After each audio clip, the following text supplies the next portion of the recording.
Gender transformation gains have been made over the years in African higher education, but it is still small steps only.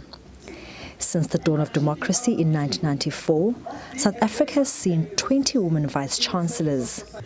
The first was Professor Brenda Gowley at the University of KwaZulu-Natal, followed by the University of Cape Town, where Dr. Mampela Rampela made her history as the first black female VC in 1996. But some institutions are yet to be under female leadership, despite gender equality being a United Nations Sustainable Development Goal. But the NMU leads the way in South Africa. Its Chancellor, Vice-Chancellor, Deputy VC, and 5 of 7 faculty deans are women. The VC is now in her second term. So it's something that we pay attention to. It has not happened by chance. We have equity targets that we set for ourselves.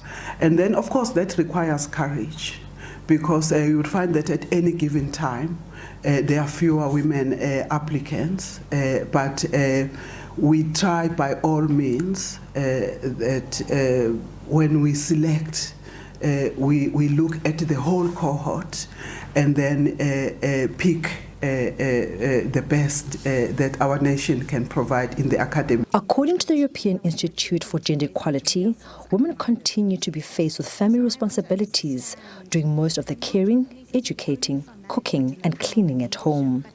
A stumbling block for career-oriented women. But the gender gap is shrinking. Funding is another huge impairment to women rising in the academic world. In the academy, persons that are in more junior ranks have got more obligations for teaching. It takes longer for them to build a research profile. It is changing because of all the interventions that we try as universities to take advantage of to focus on growing women as leaders. But my view is that the intersection of reproductive roles and formal roles hold women back behind men to a certain extent. Mutwa leads with grace, making her femininity part of her leadership style, a trait embraced by those under her leadership.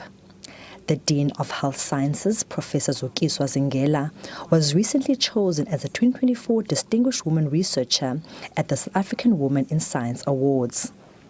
This award, as much as it is an individual recognition, but for me, it means a lot to women in general in science.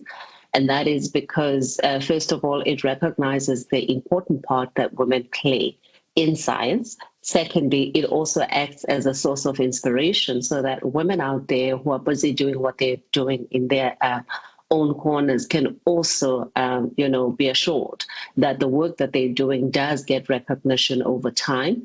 And, it can then inspire not only them, but others who are thinking of coming into this field, or also others who may think that they may be interested, but are not sure whether women have a part to play in science or not. So for me, it's mostly about inspiring others. The Deputy VC at NMU is taking empowerment further, drawing more women into science, technology, engineering and mathematics education.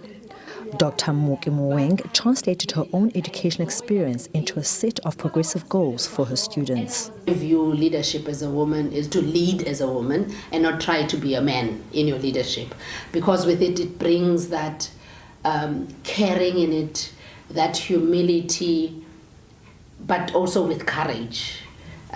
So in 2024, it's very complicated and complex because you have to juggle all the balls of being a wife, of being a mother, of being a leader in an institution, and also a leader in higher education in general. The women leaders of NMU wear different hats with multiple responsibilities, but they unite in their goal to represent women authentically with excellence. Lerato Fekisi, SABC News, Gqeberha.